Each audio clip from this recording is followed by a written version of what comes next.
Olá a todos. Hoje, dia 8 de agosto de 2022, estamos em uma apresentação da nota técnica CIB número 60, que foi divulgada no dia 27 de junho de 2022, que trata da orientação da montagem das caixas de emergência obstétricas nas instituições de atendimento a todas as gestantes e puérperas. Essa versão é a segunda versão, e trouxemos aqui como convidado o responsável pela elaboração desse documento e atualização desse documento, para trazer não só toda a Constituição que esse documento oferece, mas elucidar todas as dúvidas que permearem pelos profissionais que assistem esse nicho de atendimento. E falo em nome do Grupo de Enfrentamento à Morte Materna, Infantil e Fetal da Secretaria de Estado da Saúde, e agora passo imediatamente a palavra ao professor Dr. Fabiano Elisei Serra, além de coordenador da obstetrícia do Hospital e Maternidade Interlagos. Ele é professor do curso de medicina na Universidade de São Caetano do Sul, Unisa e Áfia Educacional. Ele também é pós-graduando em obstetrícia na Universidade de São Paulo e também nosso parceiro em todos os nossos movimentos aqui que tratam da questão para a saúde das mulheres. Doutor Fabiano, muito obrigada por sua presença, a palavra é sua, que tenhamos um excelente encontro. Obrigada. Bom dia, Adriana. Bom dia a todos. Primeiramente, eu queria dizer que é uma honra poder, mais uma vez, vir aqui a público falar de um tema que é tão importante, que é esse tema de mortalidade materna. Eu sou um grande defensor disso, e eu quero dizer que tem um grupo muito grande correndo atrás disso para que a gente possa realmente diminuir nossas taxas de mortalidade no Brasil e no mundo, né?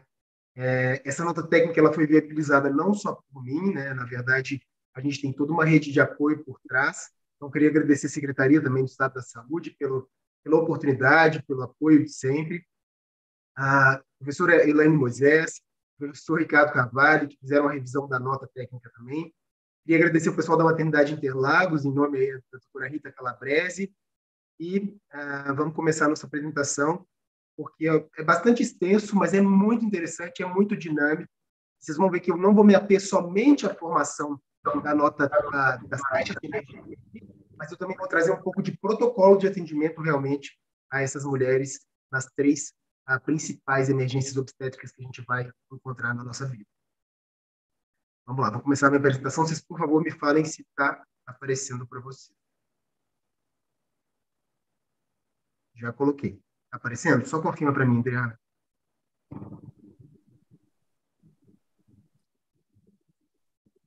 Então, ok, gente, vamos lá. Vamos começar falando do objetivo dessa nota técnica, né? Por que a gente teve a ideia de criar essa nota técnica?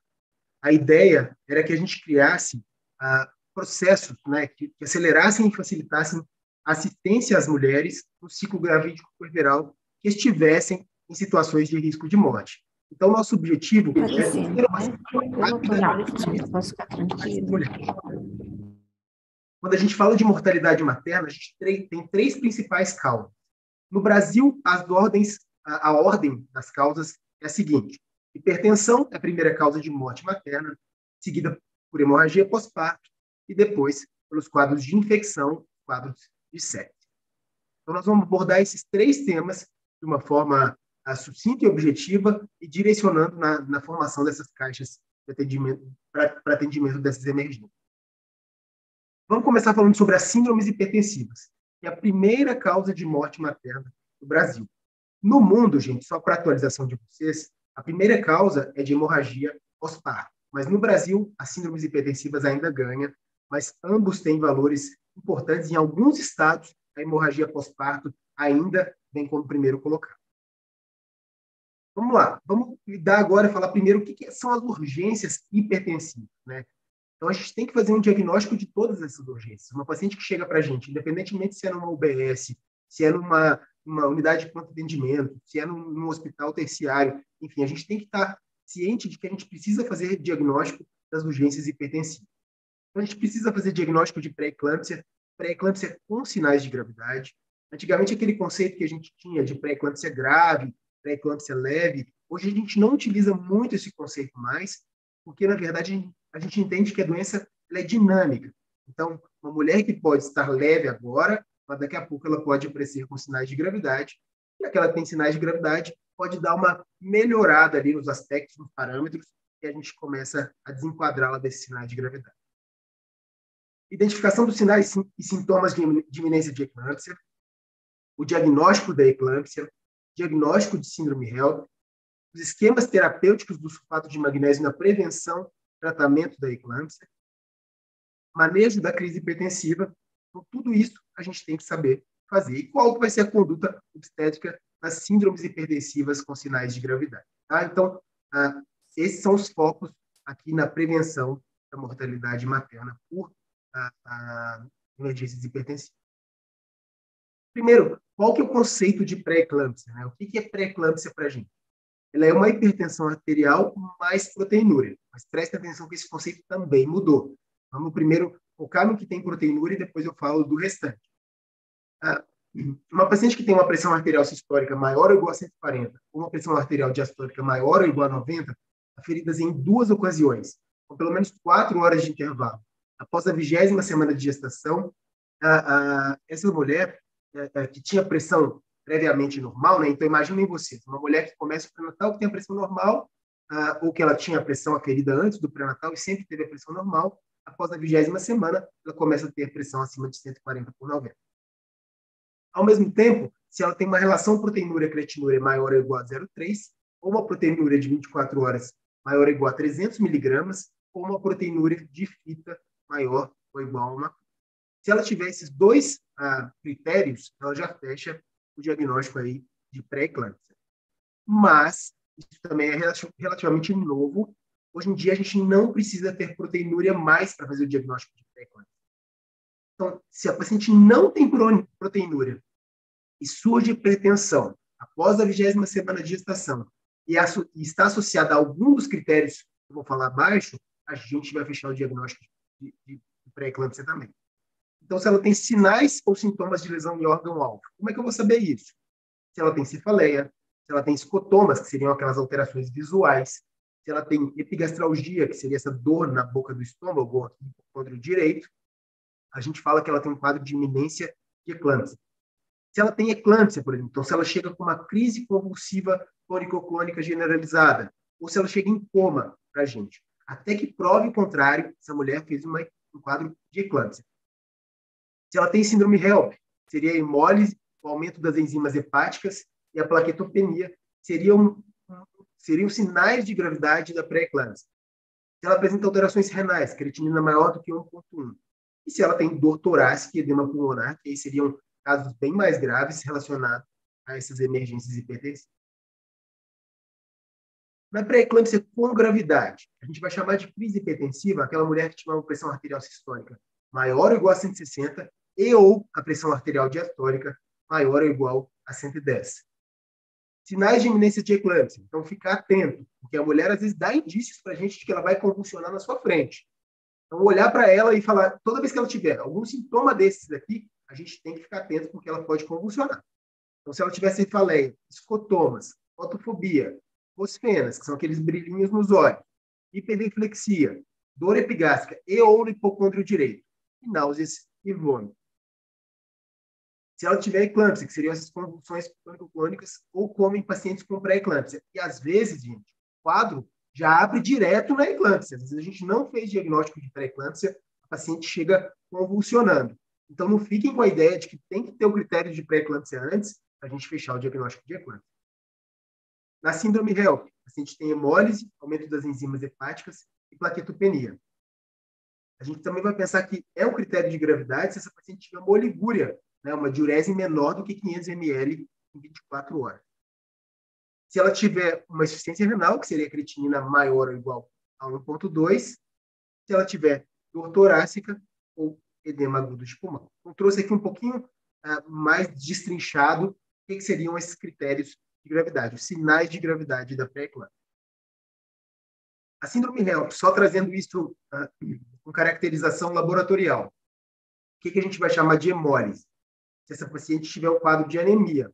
Lembrando que a anemia na gestante ela é diferente, né? Então, a hemoglobina ali menor do que 11, e às vezes até 10,5 ali até o terceiro trimestre, a gente vai considerar anemia. Mas acima disso, a gente considera uma paciente normal na gestação, tá? A bilirrubina total maior ou igual a 1,2, o DHL maior ou igual a 600 e a presença de esquizócitos. Esquizócitos são alterações das hemácias que a gente consegue ver ao microscópio. Enzimas hepáticas. Se tiver um aumento das enzimas hepáticas, TGO, TGP, maior ou igual a 70, e o DHL maior ou igual a 600. E a plaquetopenia, a gente vai falar que plaquetopenia na gestante, a gente vai considerar como um valor de referência para a síndrome HELP, aquelas que tiverem menor ou igual a 100.000, certo? E a conduta frente a um diagnóstico de pré-eclâmpsia. A gente chegou ali uma paciente, fizemos o diagnóstico de pré-eclâmpsia. O que a gente vai fazer? Internação ou hospital dia. Imediatamente essa mulher deve procurar um serviço hospitalar. E a gente vai fazer uma avaliação clínica e laboratorial. Ela precisa necessariamente ficar internada de imediato? Não precisa. Desde que a gente faça uma monitorização da pressão arterial durante esse período que ela estiver lá, e a gente avalia se ela apresenta algum sintoma de iminência de eclâmpsia, se ela fez uma avaliação da vitalidade fetal e está tudo ok. A gente colhe os exames, então a gente colhe para descartar síndrome HELP, né? Então, para quê? O nosso objetivo aqui é ver quais pacientes têm critérios de gravidade, sinais de gravidade e quais não têm.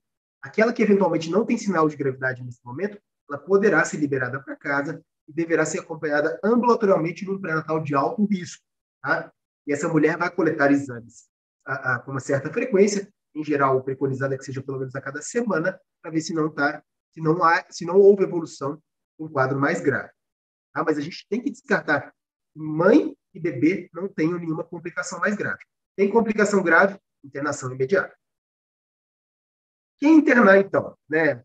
Falando nisso aí, quem que a gente vai internar? Aquelas pacientes que tiverem sintomas de iminência de eclâmpsia, que eu já falei que são, se ela tiver tido uma crise convulsiva ou ela tiver chegado em coma, se ela tiver síndrome HELP diagnosticada, se ela tiver uma pressão maior ou igual a 160 por 110 persistente.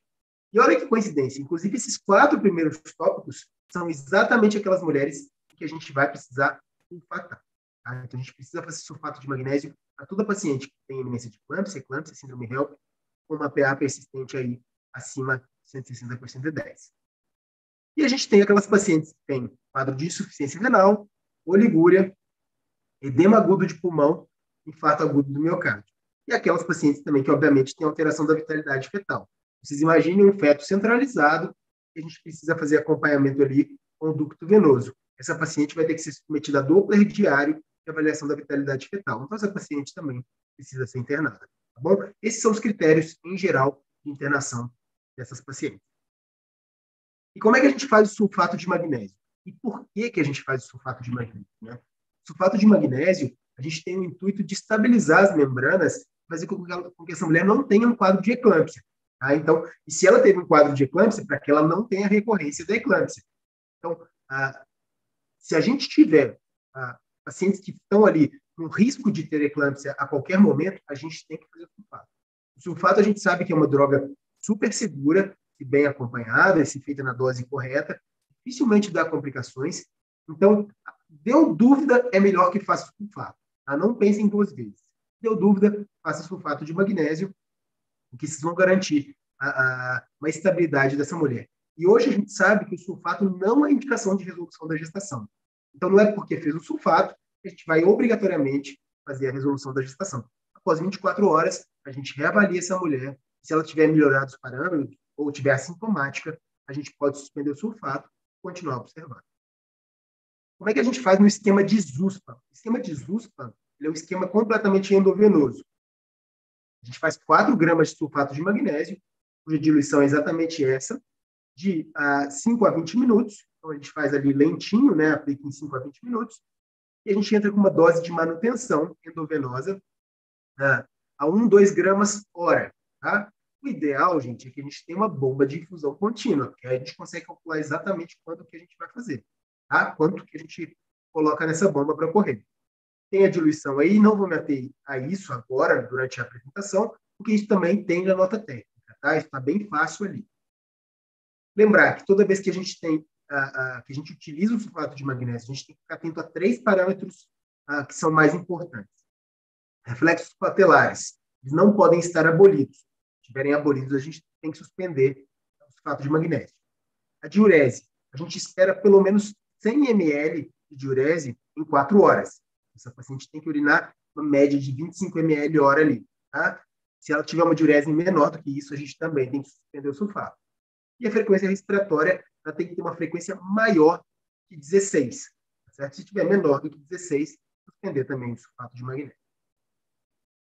Se ela tiver algum desses critérios aí para suspensão do sulfato, a gente pode, inclusive, utilizar o antídoto, que é o gluconato de cálcio, que a gente usa uma ampola de 10 ml a 10%. Isso também está na nota técnica, tá? E que a gente utiliza para recuperar essa paciente aí. Depois, eventualmente, estabilizou ali, a gente pode até voltar com o sulfato de magnésio. Lembrando que o sulfato ele deve ser utilizado por pelo menos 24 horas após o parto, após o nascimento, ou após a última crise convulsiva. Porque se essa mulher tem uma crise convulsiva após o parto, a gente tem que considerar daquele momento da crise convulsiva, e não do momento do parto. O esquema de Pritchard é um esquema interessante, principalmente para aquelas pessoas que estão em UBS ou que estão em algum centro que vão precisar transferir essas gestantes. Porque a gente faz uma dose de ataque que é endovenosa e, na sequência, a gente entra com um protocolo intramuscular. Como é que funciona isso? A gente faz 4 gramas de sulfato de magnésio endovenoso, tá? 5 a 20 minutos. Olha que coincidência. Nesse momento, ela é igualzinha aos USPA. Só que o que tem de diferente nesse momento? A gente acrescenta 10 gramas, vai ser intramuscular. Então, a gente faz 10 ml de sulfato de magnésio a 50%, e a gente vai fazer 5 gramas por cada nádega. E aí, nesse momento, a gente considera que a gente tem 4 horas de tranquilidade. Então, a gente vai fazer a próxima dose após 4 horas. E aí, a gente vai entrar com uma dose de manutenção, que é um pouquinho menor do que essa dose de ataque. A gente vai fazer 5 gramas de sulfato de magnésio intramuscular, 4 em 4 horas. Então, se você está numa cidade que você vai demorar 2 horas para transferir essa gestante, depois daquela estabilização inicial, a gente considera que a gente tem 4 horas aí de tranquilidade. E se precisar, aplica mais uma ampola aí de 10 ml a 50% e uma nádega depois de 4 horas. Então, a gente ganha mais segurança. Porque você imagina, você vai na ambulância transferindo essa paciente, a bomba de infusão vai apitar o tempo inteiro e não vai infundir nada. Então, a gente tem que ter essa ciência de que o Pritchard tem essa função também. Lembrar, mesma coisa. Vamos pensar nos reflexos patelares, diurese e frequência respiratória, mesmos critérios que eu já falei. O antídoto também é o gluconato de cálcio e também deve ser utilizado da mesma forma. Então, nada muda, é só a maneira que a gente administra realmente o sulfato de magnésio. E a eclâmpsia? A eclâmpsia seria aquela paciente com pré-eclâmpsia mais convulsão ou coma. Mas, como eu já falei, a gente tem que lembrar que a eclâmpsia, ela pode abrir o quadro. Então, você nem fez o diagnóstico de pré-eclâmpsia nessa paciente, ela já chega com um quadro de eclâmpsia para a gente. Como é que a gente trata isso? Então, a gente vai proteger a língua, né? Em geral, virar a cabeça para o lado também, a garantir a permeabilidade das vias aéreas, vai oxigenar essa mulher, vai colocar ela em posição semi-sentada, e a primeira medida medicamentosa que a gente faz é o sulfato de magnésio. Não é baixar a pressão, não é diazepam não tem indicação nesses casos, tá? É sulfato de magnésio, das formas que eu acabei de falar. Então, o paciente chegou convulsionando ou em coma, primeira medida, sulfato de magnésio. Tá? É claro, tem essa estabilização inicial ali, né? Mas estabilizou ali, é sulfato de magnésio. Depois que a gente faz o sulfato, aí sim, a gente vai fazer uma avaliação global. A gente vai ver se precisa de antihipertensivo, ela está com uma pressão arterial maior ou igual a 160 por 110, a gente precisa fazer hidralazina, ou nifedipina, né, ou até o triprociato em alguns casos. Se ela não está, ele vai continuar com o sulfato. Tá? Sondagem vesical de demora, avaliação materno-fetal, até para a gente ver, será que houve alguma repercussão fetal? A gente precisa intervir nessa gestação? Lembrando, a intervenção fetal também só acontece após estabilização materna. Tanto que a avaliação global é depois que a gente já estabilizou essa mulher, tá bom? E estabelece um plano terapêutico. Vou ter que resolver? Em geral, quando tem uma eclâmpsia, a gente vai pensar em resolução, né? Se nova crise, então imaginem vocês, eu fiz o sulfato, a paciente já está sulfatada, fiz o ataque, já está na dose de manutenção, e ela convulsiona de novo. Se ela convulsiona de novo, a gente vai fazer mais 2 gramas de dose de ataque, e aí 2 gramas hora de manutenção. Então, eu já tinha falado que a manutenção seria 1 grama hora no esquema de busca, né? Se a gente estiver usando 1 grama hora, a gente vai aumentar para 2 gramas hora nesses casos. Se ela continua tendo crise convulsiva após essa segunda dose aí de ataque e essa manutenção de 2 gramas hora, a gente tem que pensar em outras causas, tá? E aí, nesses casos, a gente vai entrar com fenilidantoína. Combinado? E lembrar que essas mulheres têm risco, inclusive, de AVC hemorrágico, né? AVE hemorrágico. Então, às vezes, muitas vezes a causa das crises convulsivas podem estar relacionadas a outras situações. Então, a gente só vai pensar em outras causas depois que a gente já fez as 2 doses. Combinado? E na hipertensão arterial aguda, né? Uma pressão maior ou igual a 160 por 110, o que a gente vai fazer? Hidralazina, 5 mg endovenosa a cada 20 minutos, até 30 mg. Ifetimino, 10 mg via oral. Via oral, não é sublingual, combinado? 30 em 30 minutos, até 30 mg. E o nitroprusiato de sódio, aqueles casos em que tem encefalopatia hipertensiva ou quando ela não responde a nenhuma das medicações anteriores. Tá? Lembrando que a ampola de hidralazina ela vem 20 miligramas. Então, como é que a gente faz? Em geral, a gente dilui 1 ml, que é o que vem na ampola, em 19 ml de água destilada e faz 5 ml a cada 20 minutos, porque isso vai dar exatamente 5 miligramas. De forma que a gente vai usar no máximo aí 1,5 ampola de hidralazina. Combinado? E a meta nossa para diminuir a hipertensão é uma diminuição de 20% a 30% somente. A gente não quer que essa paciente vá para 11, 7, 12, 8. Por quê? Porque se a gente faz essa diminuição tão abrupta, a gente faz hipofluxo placentário e a gente causa óbito nesse bebê. Tá? Então, não pode deixar de sangue para a placenta. Ela está num contexto que ela está acostumada a ter um quadro hipertensivo. Então, a gente vai fazer uma redução gradual dessa hipertensão. Então, o ideal é manter a pressão ali entre 160 por 110 e maior do que 135 por 85. Nunca uma pressão muito baixa. E a gente coleta exames também, né? Porque a gente vai ter que pensar, toda vez que ela ela bate um pico maior ou igual a 160 por 110, a gente tem que se perguntar, será que ela não está fazendo também síndrome HELP? Então, bateu ali 160 por 110, coleta de exames para ver se não tem síndrome HELP associada. E aí, chegamos nesse tema da síndrome HELP. Né? O que a gente faz em relação à síndrome HELP? A gente sulfata, porque a gente quer prevenir eclâmpsia. Pacientes que têm HELP não estão ilesas de ter eclâmpsia, tá? E a gente mantém até 24 horas pós-parto. A gente faz um controle da pressão arterial, porque a gente sabe que se a gente controla a pressão de forma mais adequada, a gente inibe a progressão da doença, que é progressiva, vai continuar progredindo, então ela vai progredir mais lentamente, tá bom?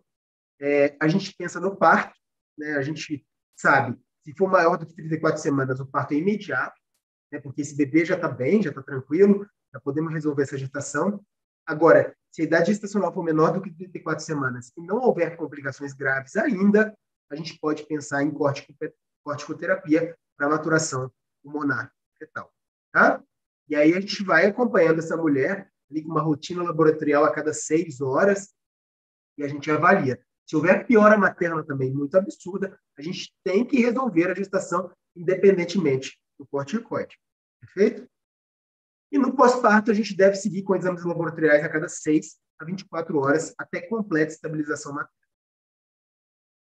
Chegamos na caixa. Como é que seria essa caixa de emergência hipertensiva? Então, aqui a gente tem um checklist de tudo que tem que estar dentro da caixa.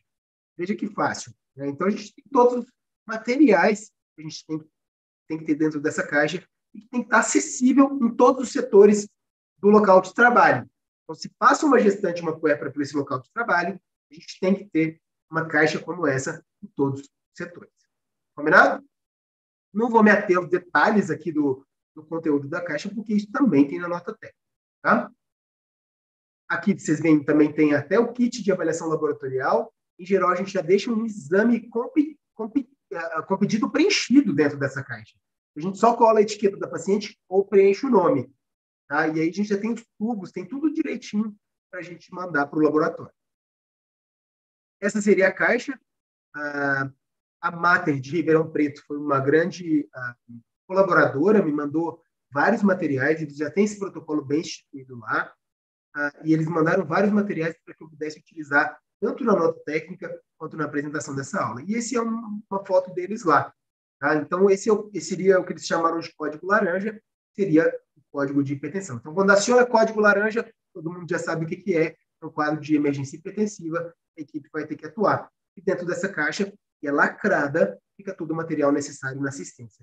Se vocês olharem ali no fundo, deixa eu colocar uma canetinha para mostrar para vocês. Se vocês olharem aqui no fundo, ó, tem um checklist, tá?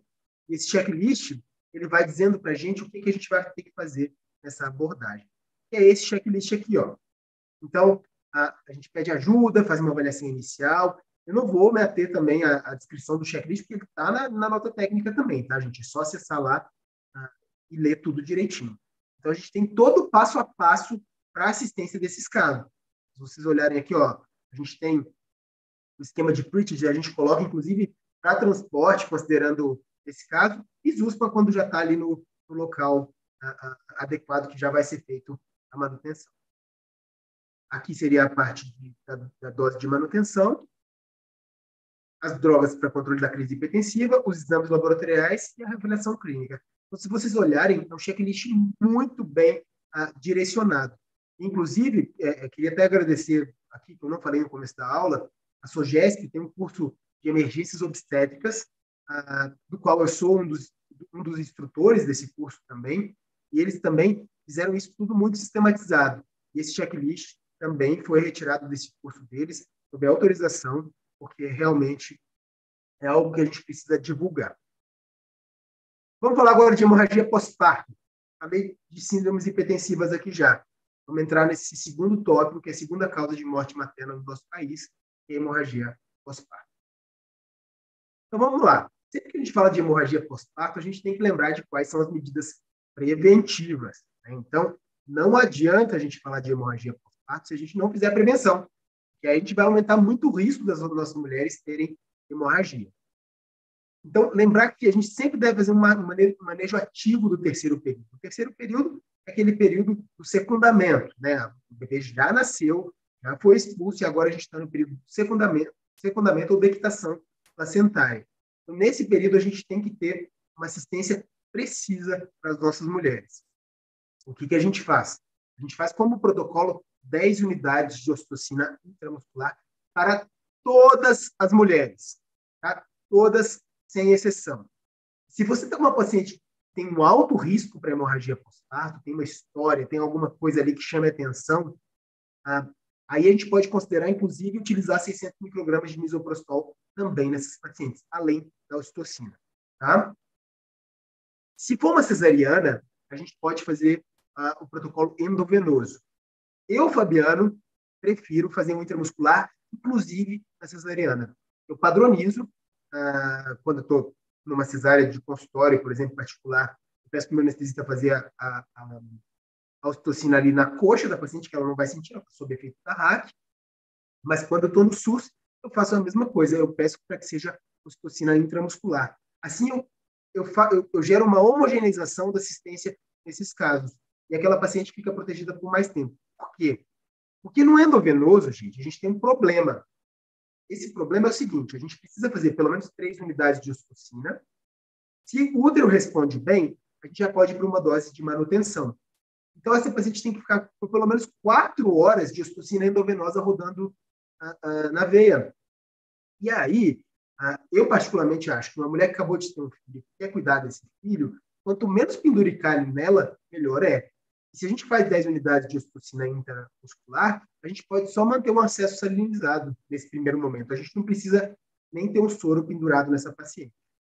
Então, é por isso que eu opto, geralmente, pela ocitocina intramuscular, e que é a recomendação também da Organização Mundial da Saúde. Tá? A Organização Mundial da Saúde também preconiza que seja feita intramuscular. A desvantagem é isso. A gente tem que entrar com uma ocitocina 3 unidades hora por 4 horas, senão não tem efeito esperado. A gente faz a tração controlada do cordão, é preconizado pela Organização Mundial da Saúde. Essa tração seria entre a dectação espontânea ou a tração controlada do cordão. A tração controlada ela deve ser feita por profissionais experientes, né, e por mulheres que aceitam, que entendem que a tração controlada do cordão pode ser feita e faz parte dos protocolos de orientação. Porque existe um risco de sangramento, ainda que os estudos sejam fracos, não comprovem tanta diferença na perda sanguínea, a ponto de causar problemas para essas mulheres. Existe um sangramento menor quando a gente faz tração controlada do cordão em relação a quando a gente espera a dectação espontânea. Nas primeiras 2 horas pós-parto, seria aquele período de Greenberg, o 4º período, a gente fica de olho nessa mulher, faz uma vigilância e uma massagem uterina, pelo menos a cada 15 minutos, para ver se esse útero está contraído, e por pelo menos 2 horas. E a gente olha também se o sangramento não está aumentado. Aí muita gente pergunta, mas eu posso fazer o clampeamento tardio do cordão nesses bebês? Isso não vai aumentar meu risco de sangramento? Não só pode, como deve. Isso faz parte das boas práticas de assistência ao parto, né? Faz parte das estratégias de humanização e tem que ser feito o clampeamento tardio do cordão naqueles bebês que nascem saudáveis. Tá? É claro que a gente não vai fazer em neném muito prematuro, em neném que nasce sem tônus, por exemplo, a gente vai fazer, nesses casos, um clampeamento precoce. Mas aqueles bebês que estão bem, a gente vai preconizar que pelo menos seja feito após 1 minuto do nascimento, esse clampeamento do cordão. E lembrar que quando a paciente vai para o alojamento conjunto, a gente tem que ficar muito... a gente vai ter que orientar quem tiver de acompanhante dessa paciente, porque ele ajuda muito também. Talvez o outro ele pode dizer, minha mulher está sangrando muito, né? Tem como você vir avaliar? A equipe vai e avalia essa paciente. Ou minha mulher está muito fraca, minha mulher está pálida, está suando. Enfim, claro que a gente não espera nunca chegar nessa situação, que aí já é um quadro extremamente grave, mas eventualmente vai acontecer isso em algum momento e o acompanhante ele é um grande aliado nosso. Agora, e se essa paciente continua sangrando, apesar dessas medidas de prevenção aqui da hemorragia pós-parto? Aí a gente vai entrar no diagnóstico de hemorragia pós-parto, cuja definição é a seguinte: uma perda sanguínea cumulativa após o parto maior ou igual a 500 ml se for via vaginal, maior ou igual a 1.000 ml se for cesariana. Ou ainda, qualquer perda de sangue capaz de causar instabilidade hemodinâmica. Então, a mulher perdeu um sangue, você não conseguiu contabilizar, ou perdeu, você contabilizou, mas ela ainda, além disso, ela tem instabilidade hemodinâmica.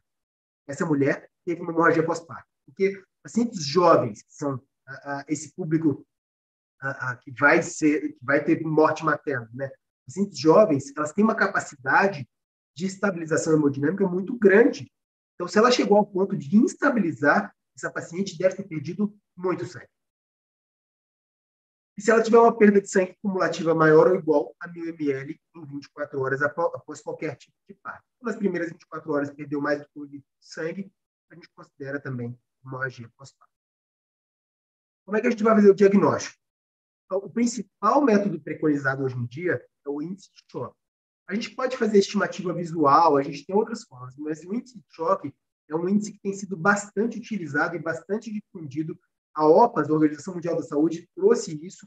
Eles têm a estratégia zero morte materna por hemorragia pós-parto. Então, nesse caso, eles focam bastante no índice de choque. E como é que a gente calcula o índice de choque? A gente pega a frequência cardíaca materna e divide pela pressão arterial sistólica. Tá? Se a gente tem um índice maior ou igual a 0,9, a gente já fala que essa paciente está sob risco de transfusão maciça. Por quê? Vamos pensar aqui. Qual que é uma frequência cardíaca normal de uma paciente sem nenhum problema? Vamos pensar em uns 80, 90? Vamos colocar 80, para facilitar as contas aqui. Qual que é a pressão arterial sistólica normal? 120? 80 dividido por 120 daria 0,66. Para a gente ter uma quase inversão para 1, a gente tem que ver que a frequência cardíaca vai estar ali acima ou bem próximo da pressão arterial sistólica. Então, a gente está falando de uma frequência, por exemplo, de 120 numa pressão de 120, que daria 1, ou numa pressão de de 90, que seria 120 dividido por 90, isso vai ficar bem maior ou igual, bem maior do que 0,9. Então, a gente começa a ter um índice de choque que traduz para a gente possibilidade de transfusão massiva. E a gente tem que lembrar que no tratamento da hemorragia pós-parto, a gente tem o que a gente chama de hora de ouro. A hora de ouro seria a gente conseguir controlar a hemorragia na primeira hora após o diagnóstico. Porque olha para vocês verem, a sobrevida após o tempo passado no choque hemorrágico aqui. Então, após 10 minutos de choque hemorrágico aqui, aproximadamente 80% somente de sobrevida. Então, a gente tem que ter uma atuação muito rápida e precisa na hemorragia pós-parto. De modo que, ao final da primeira hora, a gente tem que estar, no máximo, resolvendo a esterectomia, tem que estar na reta final ali, daqueles casos em que não pensamos com outras medidas. E eu vou abordar um pouquinho essas medidas aqui com vocês nessa apresentação.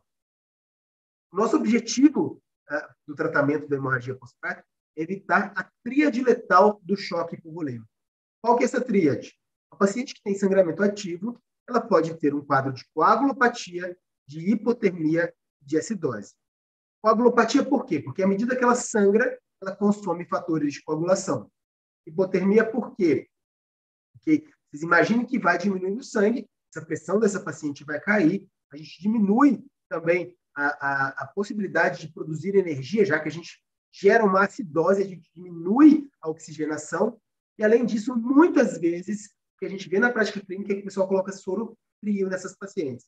Isso contribui também para a hipotermia. Então, toda vez que a gente estiver diante de um quadro de hemorragia pós-parto, lembrar que o soro deve ser aquecido. E acidose, porque vocês imaginam, a gente não tem hemácia suficiente para transportar oxigênio, a gente vai gerar a hipóxia tecidual, gerando acidose.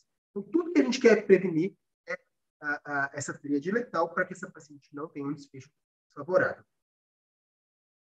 Quais são as medidas gerais? Então, eu fiz um diagnóstico ali de hemorragia pós-parto. Ainda não sei de onde essa paciente está sangrando. O que eu vou fazer? Eu vou chamar ajuda. Estou diante de um quadro de emergência. Preciso chamar mais equipe, uma equipe multidisciplinar que me ajude. E preciso comunicar à paciente de que ela tem um quadro de hemorragia e algumas medidas precisarão ser tomadas. A gente realiza massagem uterina. Para quê? Quando eu for falar aqui dos 4 T's, eu vou falar que a principal causa de hemorragia pós-parto é a atonia uterina. Então, muitas vezes, esse útero está atônico. E se ele estiver atônico, a gente faz uma massagem para entender também se esse útero pode contrair, se ele é um útero atônico ou não. A gente vai pegar 2 acessos calibrosos, preferencialmente de álcool 14 ou 16, para a gente poder infundir líquido e poder transfundir também, se for necessário. A gente faz uma coleta de exames, no mesmo momento em que a gente pega esse acesso calibroso, e já manda para o laboratório. Hemograma, coagulograma, ionograma, prova cruzada, já pensando em transfusão, e primogênio, já pensando em consumo dos fatores de coagulação.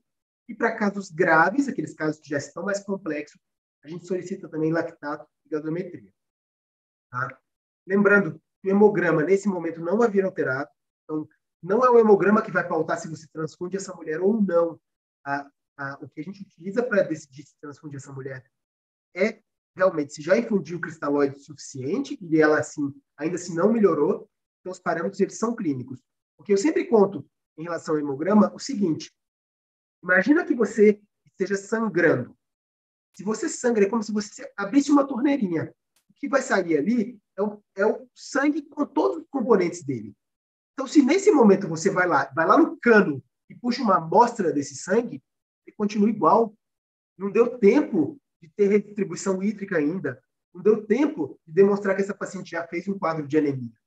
Então, nesse caso, o hemograma ele só serve para direcionamento. Quanto essa paciente tinha de hematócrito inicial? Quanto que ela tem 6 horas depois aí da resolução da hemorragia? E aí a gente consegue entender, inclusive, a gravidade da perda volêmica dessa paciente.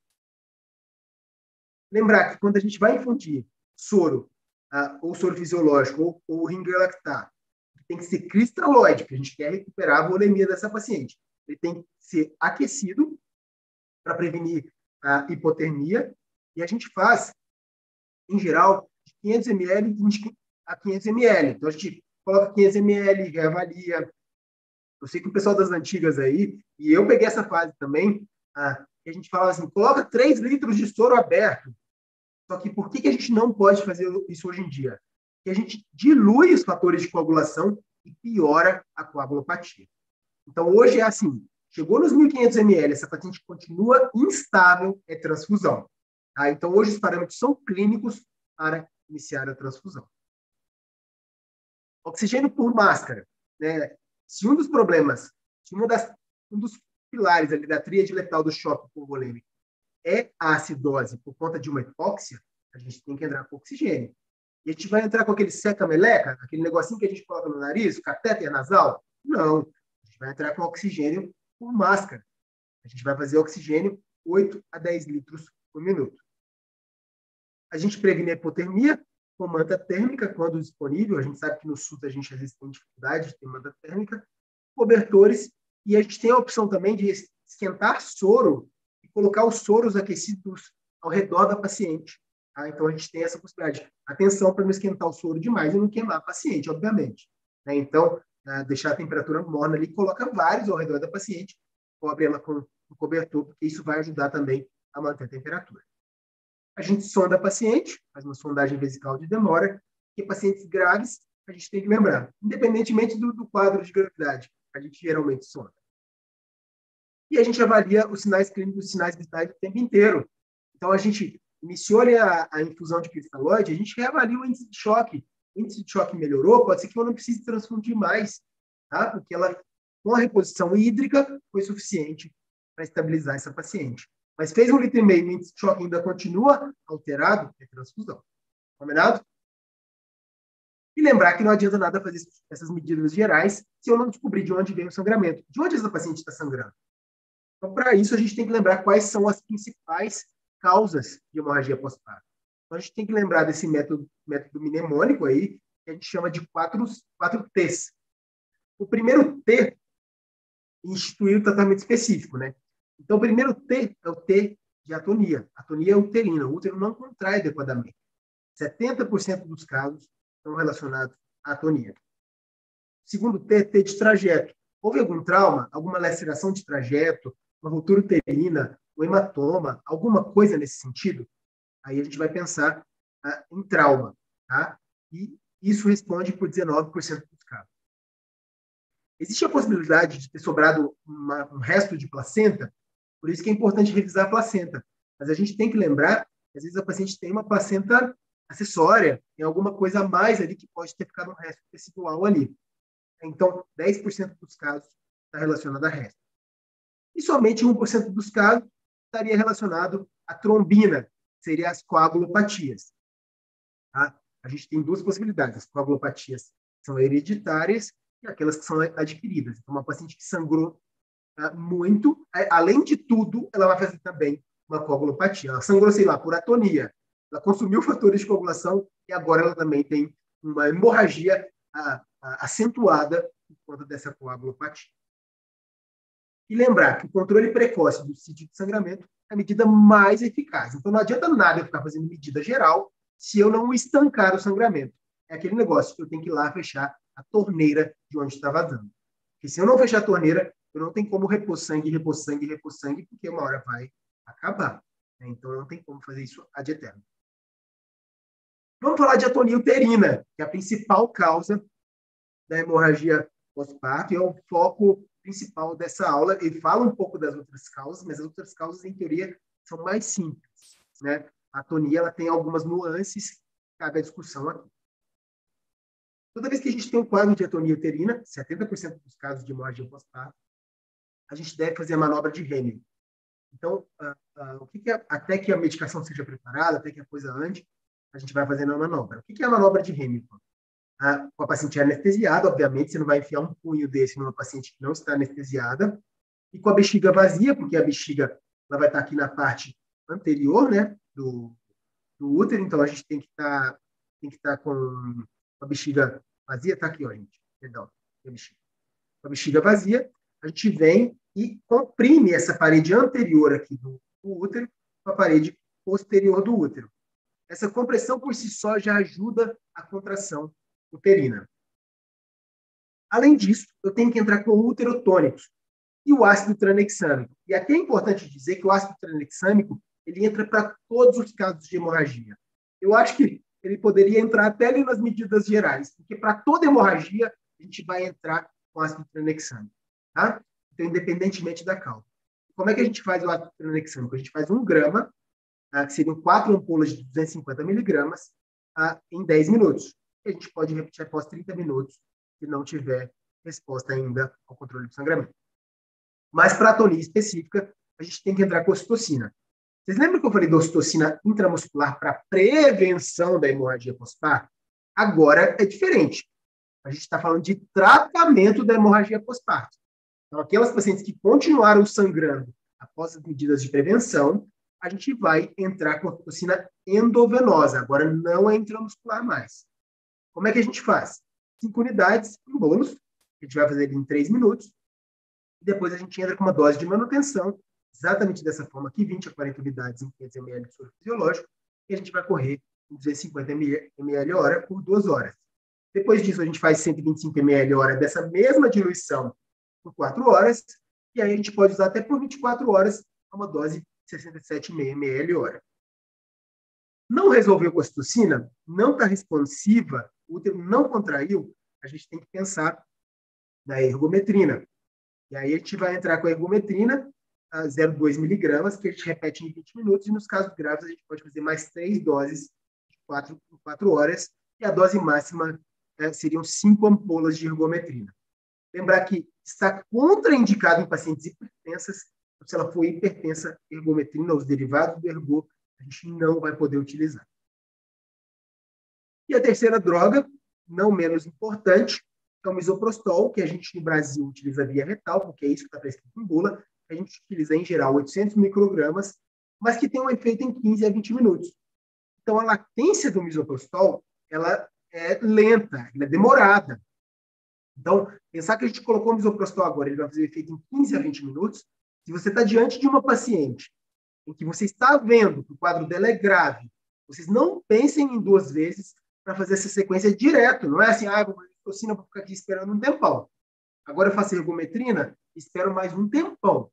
E agora eu entro no misoprostol. Se vocês tiverem noção de que esse quadro é grave, façam toda a cadeia de uma vez. Tá? Não pensem 2 vezes.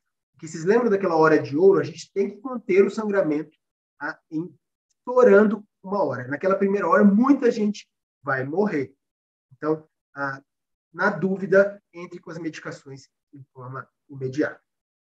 Combinado? Então, seria basicamente isso.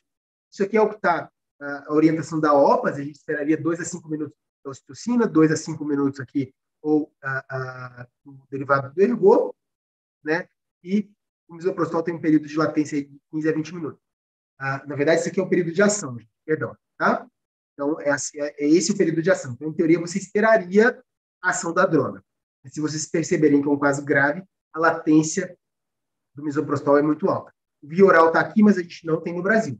Então, a gente utiliza via retal no Brasil. Isso aqui também faz parte da aula da Organização Pan-Americana da Saúde e da Organização Mundial da Saúde. E isso é um dado novo que eu trago, essa atualização da nota técnica, ela contempla isso aqui. Olha que interessante. A gente criou um receituário para a prescrição de misoprostol. Porque cada hospital ficava naquela coisa. Tem um protocolo para isso, tem um protocolo para aquilo. E ninguém seguia uma uniformização dos casos do uso do misoprostol. Então, o que a gente fez foi criar um receituário de medicamento do misoprostol, que é um medicamento de controle especial, né, e que deve ser utilizado em hospital. Então, aqui seria o regime da FIGO de 2017, atualizado de forma que a gente seleciona nessa receita médica e manda para a farmácia. Olha como é fácil. E a farmácia tem um controle bem mais adequado. Ele consegue anotar a dispensação hospitalar para atendimento em 24 horas. Então, ele sabe a hora que ele podia e a hora que ele liberou. E se a gente não utilizar esse misoprostol por alguma razão, isso aqui contempla tudo, viu, gente? Inclusive as induções do parto e os casos de hemorragia, para profilaxia de hemorragia pós-parto, para tratamento da hemorragia pós-parto. Então, aqui faz parte do receituário, mas contempla todas as outras coisas. Então, uma paciente que, por exemplo, foi induzida e pegou o trabalho de parto ali, essa paciente vai ter o misoprostol devolvido. A gente escreve aqui, então a gente consegue ter um controle muito mais adequado da medicação. Só ampliando aqui para vocês entenderem o que seria esse do protocolo da FIGO, está aqui todas as formas que a gente utilizaria o misoprostol. E o foco aqui da nossa aula seria a profilaxia de hemorragia pós-parto. Seriam 3 comprimidos de 200 microgramas via retal e 4 comprimidos de 200 microgramas via retal, no caso de tratamento da hemorragia pós-parto. A profilaxia a gente utiliza para aquelas pacientes de alto risco, porque a gente também não tem disponibilidade aí da ocitocina por alguma razão. Tá? Isso, inclusive, está no Ministério da Saúde. No Ministério da Saúde, não, na Organização Mundial da Saúde. Tá? Se não tem equipe capacitada para fazer a ocitocina, a gente dá o misoprostol, por alguma razão também. Continuando, após a medida medicamentosa, a gente tem que pensar em medidas físicas de contenção dessa hemorragia. O balão de tamponamento intrauterino é uma das opções. A gente sabe que na rede pública a gente tem dificuldade, muitas vezes, de ter o balão de tamponamento intrauterino, mas a gente pode produzir esse balão utilizando preservativos. Tá? Isso aí, a gente tem vários treinamentos, basta digitar no YouTube que se vocês acham balão de tamponamento feito com preservativo, vocês vão achar um monte de vídeo, tá bom? Em geral, esse balão, a gente insufla, a gente pode insuflar até 500 ml, mas em geral a gente vai chegar a um limite ali de insuflação na hora que tiver ao redor de 250, 300 ml, e ele faz uma compressão extrínseca nos do útero, tá? E ele tem um canudinho aqui em cima, um ponto de drenagem, vocês conseguem ver que tem um furinho ali? A gente consegue visualizar se existe ainda sangramento. Esse balão pode ser utilizado por até 24 horas e ele é, inclusive, útil naqueles casos de transferência. Se você está numa cidade em que precisa transferir, eventualmente, casos como esse, isso é um investimento, na minha opinião, necessário. Tá? Não dá para ficar sem. Porque vocês têm que considerar a estabilização dessa paciente para fazer uma transferência até um ponto em que tem a possibilidade de fazer, por exemplo, uma esterectomia, se for necessário. Tá certo? Isso aqui, para quem vai transferir também, é super importante. O traje anti-choque não pneumático. Ele não é tão caro, é uma roupa de neoprene, em que a gente coloca essa roupa na parte dos membros inferiores da paciente, e o que a gente faz é pegar todo esse sangue que está aqui nesses membros inferiores e joga para a parte superior, que tem os órgãos nobres. Então, a gente prioriza ali coração, cérebro, rim, enfim, para a gente garantir mais estabilidade para essas mulheres. Esse sou eu no treinamento da Organização Pan-Americana da Saúde. Se vocês olharem, se vocês tiverem dificuldade de acesso numa paciente que tem hemorragia, olha como fica fácil pegar esse acesso. Até quem nunca pegou um acesso vai pegar, né? Não tem dificuldade nenhuma, mas sou eu aí mostrando para vocês que isso ajuda bastante e joga todo esse sangue que está nos membros inferiores lá para cima. Então, um resuminho em relação à hemorragia pós-parto por atonia. O que a gente faz? Massagem uterina bimanual, a gente entra com ácido tranexame com 1 grama, e aí a gente vai entrar com ocitocina. Se ela responde bem à ocitocina, a gente faz dose de manutenção. Se não tem resposta, a gente entra com a metilergometrina, a gente avalia a dose de manutenção. Se não tem resposta, a gente entra com misoprostol via retal. Lembrando, na dúvida, entra com a cadeia toda, porque é muito melhor a gente gastar um pouquinho a mais do que a gente ter uma paciente em UTI. Porque se essa paciente já foi para UTI, gente, aí lascou, né? A gente já tem um quadro bem mais complexo, de bem maior gravidade. Se não tem resposta com tratamento medicamentoso, aí a gente vai pensar no traje de choque pneumático ou no balão de tamponamento intrauterino. Se não tem resposta, aí a gente vai passar para laparotomia, e aí a gente tem estruturas compressivas, ligaduras vasculares, esterectomia e até cirurgia de controle de dano. Tá? Então, as estruturas compressivas seriam Belint, estrutura de Reimann, ligaduras vasculares, a gente liga os vasos realmente, a esterectomia, que seria um quadro mais avançado. Se você faz muita esterectomia por conta de hemorragia pós-parto, provavelmente você não está fazendo o protocolo de maneira adequada, tá? Porque a gente sim vai fazer esterectomia eventualmente, tem que fazer, inclusive, naqueles casos bem indicados, mas se você faz muita esterectomia, se você seguir essa cadeia toda, muitos úteros serão preservados, sem necessariamente precisar passar por uma esterectomia. E a cirurgia de controle de danos é aquele caso grave, que a paciente fica babando, tem uma coagulopatia também instalada, que a gente coloca um monte de compressa na pelve dessa mulher e estabiliza ali, transfunde, manda para UTI, enfim, essa paciente fica sob cuidado, depois ela é reoperada para retirada das compressas, em geral 48 a 72 horas depois. Como é que a gente faz, então, em geral, na hemorragia pós-parto? A gente identifica fatores de risco para saber qual é o paciente que tem risco. Apesar de que 50% dos quadros de hemorragia não tem qualquer fator de risco identificável. Mas se a gente tem um risco, a gente tem mais chance dessa mulher aí ter um quadro de hemorragia. A gente institui as medidas de prevenção que eu falei, quais são as medidas preventivas. A gente faz o diagnóstico da hemorragia pós-parto. A gente define a causa dos 4Ts. A gente entra com ácido tranexâmico para todas as causas, independentemente de quais sejam elas. E se for tônus, a gente vai considerar que é uma atonia uterina, a gente vai entrar vai fazer a massagem e vai fazer o uterotônico, né? Os 3 uterotônicos possíveis aí. Se não responde, a gente faz o balão de tamponamento ou traje anti-choque não pneumático e a gente passa para a cirurgia naqueles casos em que não há resposta medicamentosa e esses métodos físicos.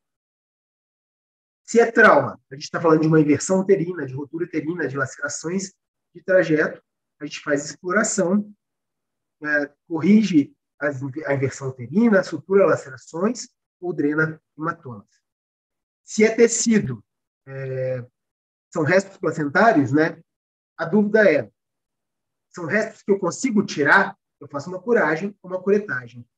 São restos que têm acretismo, nesse caso eu tenho que considerar a esterectomia, porque o acretismo, a não ser que ele seja pequeno e focal, em geral é muito difícil você controlar retirando a placenta, porque essa mulher vai sangrar, sangrar, sangrar, sangrar. Infelizmente, a gente perde mulheres como essas se a gente não fizer uma esterectomia. Então, pensar para casos de acretismo na esterectomia. E a trombina, se for a coagulopatia, em geral, essa mulher tem uma história de distúrbio de coagulação, que ela vai ter uma história em um laboratório alterado, e aí a gente tem que fazer a transfusão de hemocomponentes e hemoderivados. Lembrando que toda mulher que tem um quadro de hemorragia pós-parto, ela deve receber os cuidados iniciais pós-hemorragia, preferencialmente numa UTI, se esse hospital dispuser de uma UTI. Combinado? Sequenciamento do atendimento da hemorragia pós-parto. Como é que a gente faz? A gente chama ajuda. Precisa de uma equipe multidisciplinar que comunica a paciente. A gente calcula a gravidade da perda volêmica. Pode ser com sinais clínicos, pode ser com índice de choque, pode ser pelo grau de choque, por uma estimativa da perda. A gente coleta exames, então faz hemograma, prova acusada, coagulograma, fio hidrogênio. Nos casos mais graves, a gente vai pensar na gasometria no lactato. A gente oxigena bem essa mulher, então a gente faz 2 acessos venosos calibrosos, infunde racionalmente cristalóide aquecido até 1.500 ml, faz oxigênio via máscara facial de 8 a 10 litros por minuto, faz sondagem vesical de demora e previne hipotermia. Levanta a causa do sangramento, os 4Ts, né, tônus, tecido, trauma e trombina, faz o tratamento específico. Lembrando que todas essas etapas são feitas simultaneamente. Então, a ressuscitação, o monitoramento, a investigação e o tratamento devem ser todos feitos simultaneamente. Combinado? E aí, agora chegamos na caixa de hemorragia pós-parto, propriamente dita. Agora vai ser um pouco mais rápida a aula, tá, pessoal? Vocês devem estar cansados aí, porque é um tema bastante extenso, mas já está acabando. Hemorragia pós-parto. Kit de hemorragia pós-parto. Então, esse é o kit preconizado. Se vocês olharem aqui, a gente tem todas as medicações, todos os uterotônicos e o ácido tranexâmico na caixa. Tá? Então, a gente tem que deixar esses medicamentos na caixa. Aí muitos vão me questionar. Poxa, mas meu hospital não libera misoprostol para deixar na caixa. Tem que começar a liberar. Tem que começar a conversar na farmácia de que vai ser uma caixa lacrada, que vai ter um controle, a enfermeira fica responsável por essa caixa, e esse misoprostol fica acessível para caso tenha uma hemorragia. O que acontecia no passado? Pega o misoprostol para mim.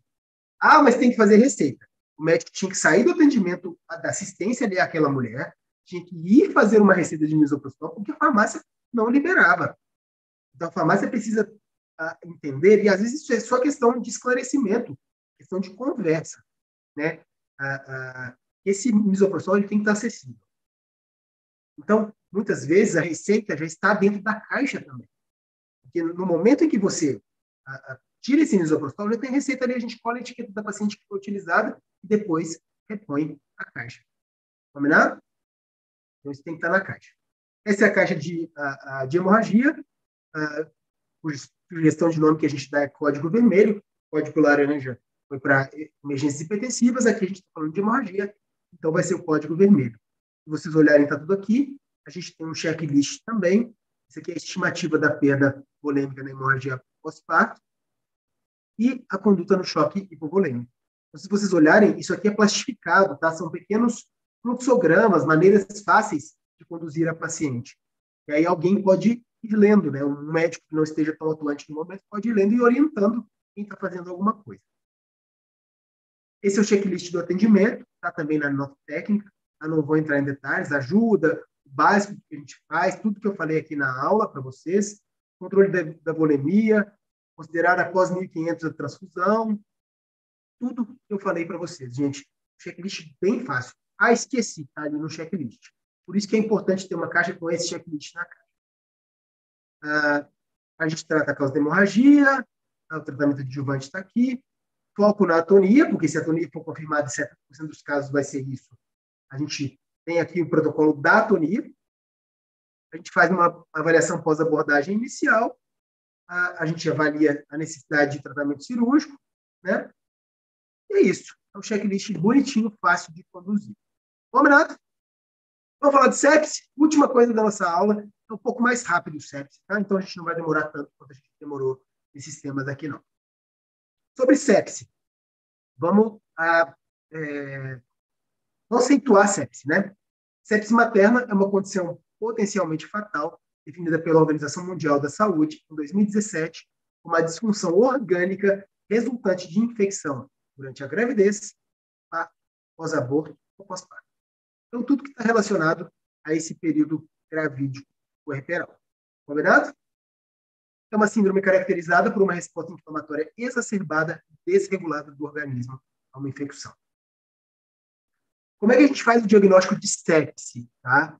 O diagnóstico ele é predominantemente clínico. Como é que a gente faz isso? A gente faz uma triagem na suspeita, a gente faz uma aplicação da avaliação sequencial rápida de falência orgânica. Por que rápida? A gente chama, vem do inglês, do Quick Sequential Organ Failure Assessment, que seria o Quick SOFA. Tá? É isso que a gente utiliza para avaliação das alterações gestantes. Só que como a gente tem alterações fisiológicas na gestação, a gente usa o Quick SOFA modificado para a gestação, tá? Modificado para pacientes obstétricas. Então, é um score adaptado. Quando que a gente utiliza esse adaptado para a obstetrícia? A partir da 22ª semana de idade gestacional e até o 7º dia de pós-parto. Tá? E aí, como é que a gente faz isso?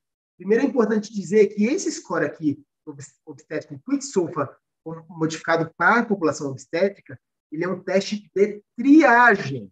Ele não é diagnóstico ainda. Ele é um teste, um score de triagem de sepse para gestantes e puérperas. Como é que a gente faz isso? A gente avalia a pressão sistólica e pontua. A gente avalia a frequência respiratória e pontua. E a gente avalia o estado de consciência e pontua. Se essa mulher tiver uma pontuação maior ou igual a 2, então, se ela tiver 2 desses 3 aqui, né? Resumindo, é isso. Se ela tiver 2 desses 3, ela tem uma suspeita de sepse. E se ela tem uma suspeita de sepse, eu preciso confirmar sepse. Como é que eu confirmo?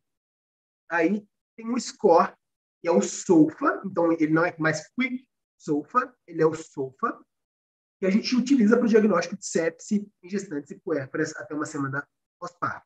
E que também foi adaptado para a população obstétrica. Tá? Como é que a gente faz? A gente tem a PaO2 e a FiO2, a gente tem as plaquetas, a gente tem bilirrubina, a pressão arterial média, o nível de consciência e a creatinina.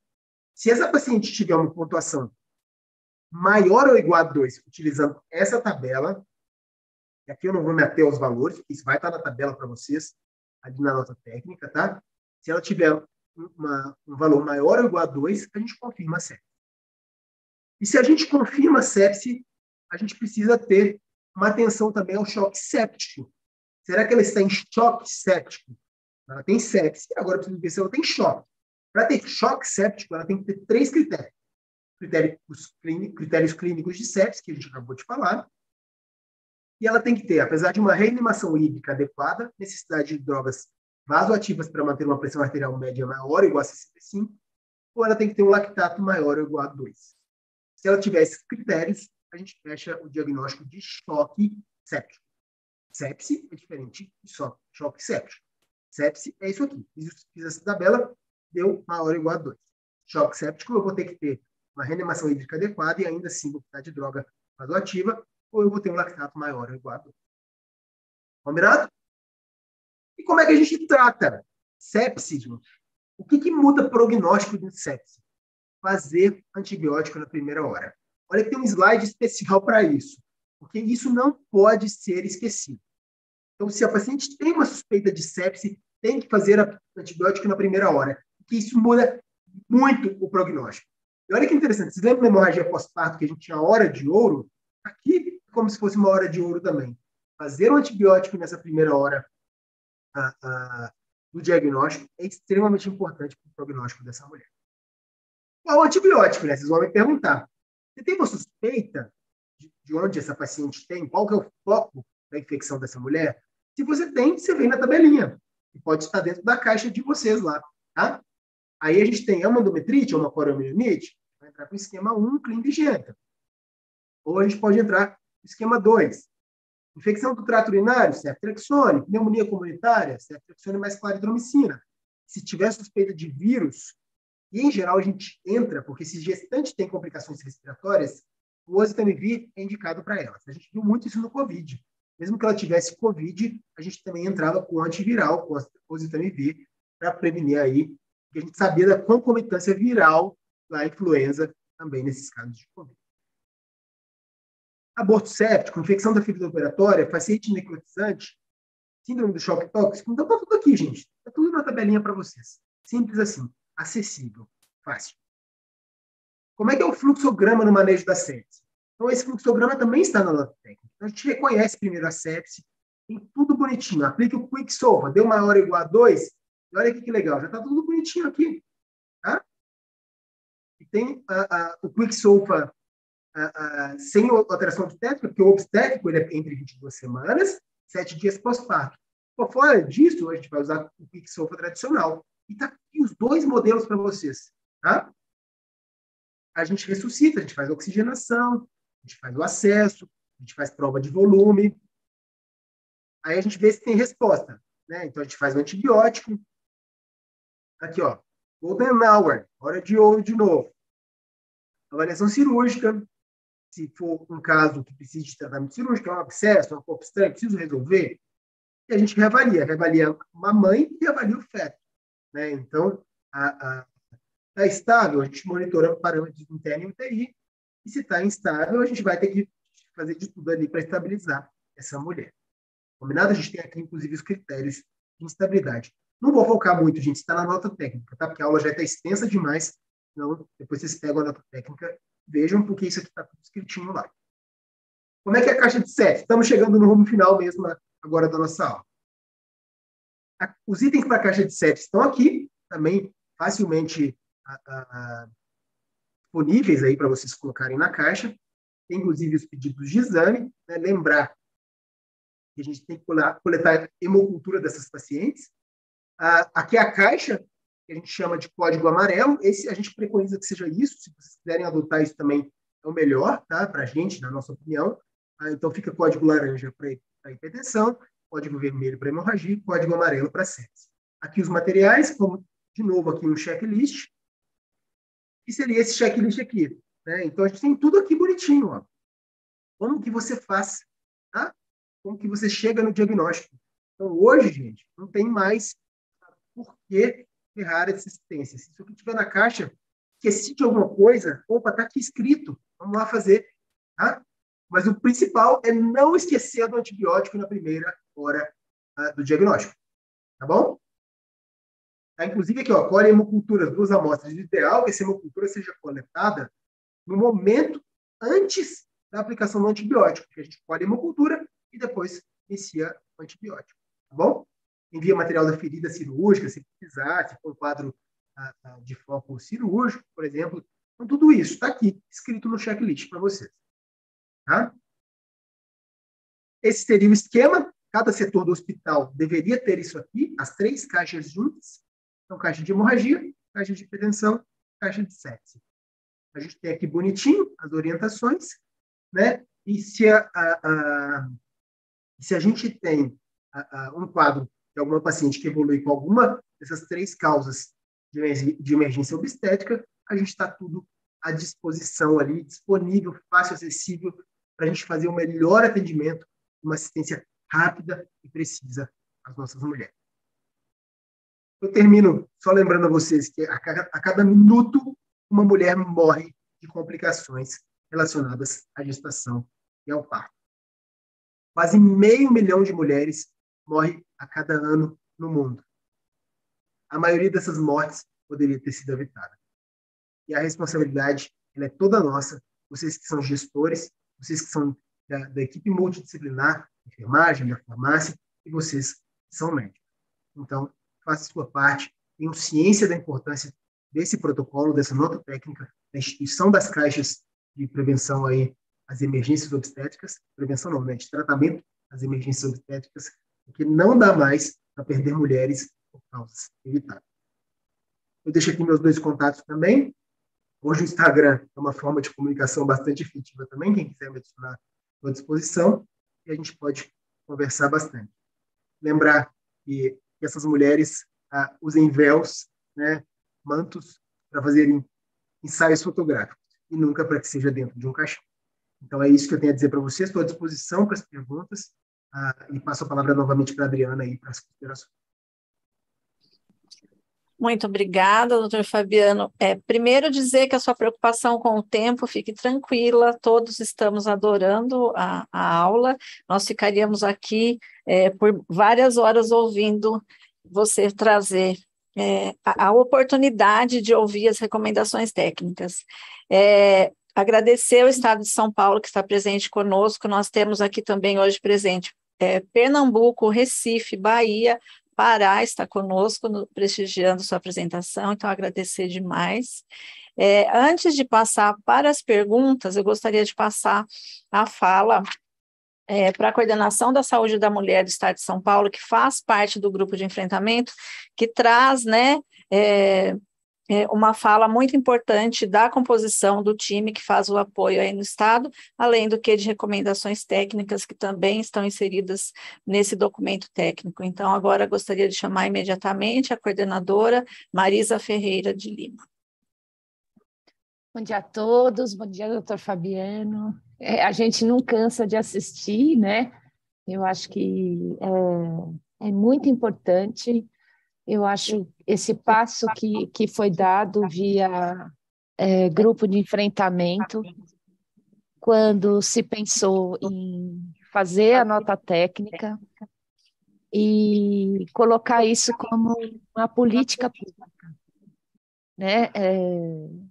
Deixar, né, oferecer e mobilizar as unidades hospitalares para que elas se organizassem na questão das urgências obstétricas graves, né, e que podem sim aumentar e podem trazer morte materna evitável. É importante a gente pensar que este vídeo, né, vai estar disponibilizado, então é uma ferramenta para capacitação, para treinamento, para as urgências, para relembrar, para a equipe multiprofissional entender, né, o quanto isso é importante. Eu, além de ser obstetriz, trabalhei muitos anos em pronto-socorro e muitas vezes a gente, na realidade, tratava as mulheres no pronto-socorro, e está errado, né?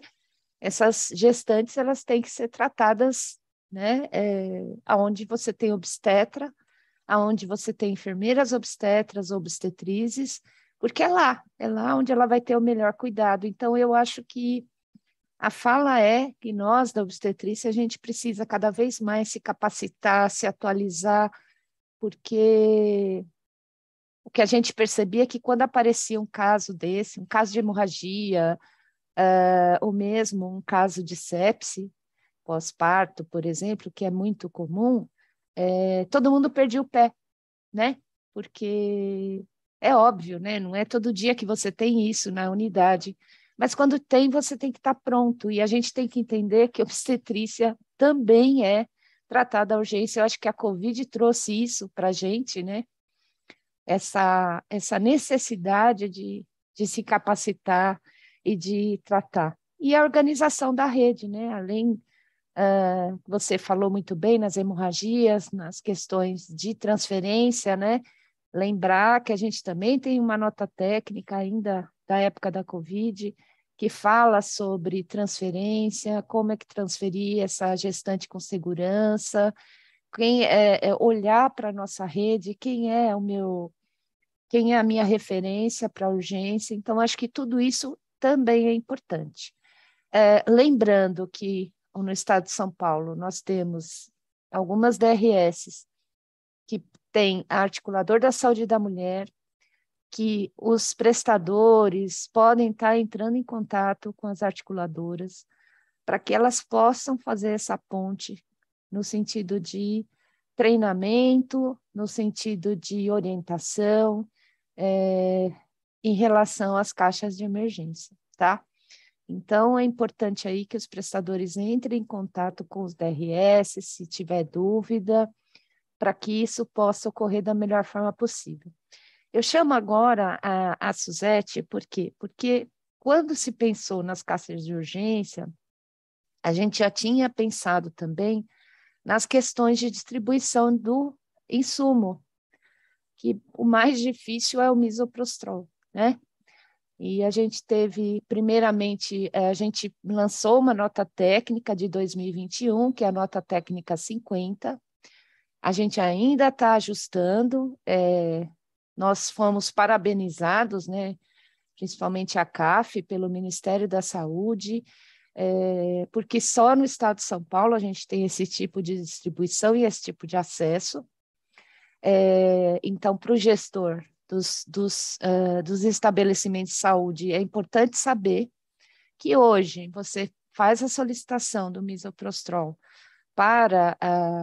no Farmanet da Secretaria e ele é entregue no seu hospital. Então, tudo isso são facilitadores para que a gente possa ter aí essas caixas montadas e disponibilizadas da melhor forma possível. A gente ainda tem alguns desafios, que é levar realmente o misoprostol para todas as maternidades, mesmo aquela maternidade que produz menos de 300 partos por ano, mas são desafios e que a gente está enfrentando. Então, eu vou chamar só a Suzete, porque é importante nesses espaços que a gente dê alguns lembretes em relação à solicitação do misoprostol para as unidades. Suzete, com você.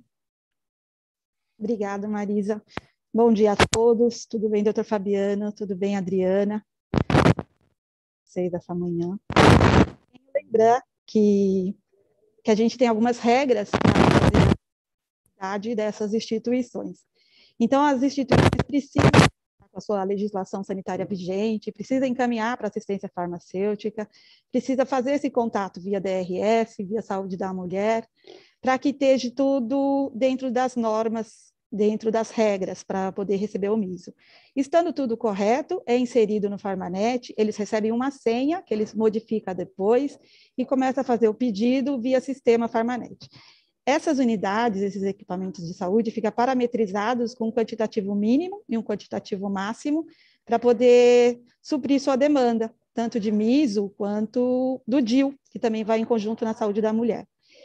E aqueles que tiver uma dificuldade ou algum outro problema, pode estar entrando em contato com as articuladoras da saúde da mulher, elas fazem a ponte com a gente na saúde da mulher aqui da SES, e a gente começa a conversar com a assistência farmacêutica, para ver qual é o pé que está ou porque teve algum problema, né, que não está no sistema ainda. Eu tenho algumas unidades que eu converso diretamente, e a gente faz essa inserção, e quando não, a gente faz a disponibilização via o NAF do DRS, que é como a Marisa falou. A gente quer que isso esteja em todo ponto onde receba uma gestante, onde tenha o risco de uma parturiente estar em agravo. Então, a gente faz essa liberação ou via o sistema Farmanet ou via a NAF do DRS. Vou colocar aqui a nota técnica que foi elaborada junto com a assistência farmacêutica e onde tem todos os instrutivos para a unidade se atentar para ver se está dentro dos pedidos, dentro das regras. E deixo meu contato e contato da Marisa para caso necessite de alguma informação. Passa a palavra, Adriana. Obrigada. Suzete, se você for retornar a falar, seu microfone está dando um pouquinho de interferência, que eu acho que está encostando na sua máscara. Muito obrigada. Eu acho que essa questão do fluxo é de extrema importância para poder, não só, né, o ajuste para a solicitação do misoprostol, mas também para alinhamento da questão da recomendação da nota das caixas de emergência. O suporte que as articuladoras da saúde da mulher fazem no território, como foi muito bem dito pela Marisa, elas trazem todo o apoio técnico que vocês precisam para as 3 caixas, né, que estão contidas na nota apresentada pelo Dr. Fabiano, e dizer que também nós temos, o grupo de enfrentamento tem uma preocupação imensa com a questão da capacitação e para a montagem das notas. Então, eu vou trazer a primeira pergunta na sequência dessa orientação que eu vou trazer para o doutor Fabiano, que né, nós temos um time aí que é um time de especialistas da Hebron que fazem visitas hoje nas maternidades, levando as caixas para hemorragia, então eles levam um número adequado para cada instituição e eles fazem esse apoio aí ao grupo de enfrentamento, levando protocolos atualizados, além da nossa nota técnica, além dos fóruns, que são sempre os fóruns, as últimas atualizações, no caso será que será enviado para os senhores, assim como a importância da recomendação da presença das caixas de emergência no local que a mulher passa por assistência, como a Marisa disse, nos locais especializados para fazer assistência a essa mulher. Porém, dependendo da ambiência da instituição, alguns lugares essa atuação acontece nas portas de entrada, por isso o documento traz muito bem dito que as caixas devem estar presentes por onde as mulheres passarem, tá bom? E aí, dito isso, doutor Fabiano, eu vou encaminhar uma pergunta para o senhor, que qual a diferença da presença das caixas montadas nas unidades e as medicações e os materiais dentro dos carros de emergência? A gente tem visitado os hospitais, né? A equipe da saúde da mulher, a equipe da saúde da criança, a atenção básica e humanização para levar aí essa constituição de cuidado, de recomendação nos serviços, e essa pergunta tem sido muito frequente: por que não essas medicações permanecerem nos carros de emergência? Quem é que fez a pergunta, Adriana? Oi, essa pergunta é de mais de um profissional, doutor. Então, vamos lá. Qual que é a ideia nossa em relação às caixas de emergência? A gente ter um foco naquele tipo de emergência. A gente a gente direciona o atendimento para essas mulheres. Porque se você abre um carro de emergência, vai ter um monte de medicação ali que não vai ser utilizada. Então, se a gente está falando de facilitar processos, de agilizar processos, tudo que a gente quer é que esteja tudo montadinho e disponível para a gente, incluindo um checklist, gente. Então, vocês imaginem, vocês têm ali um checklist do que tem que ser feito na assistência a essas mulheres naquela emergência específica.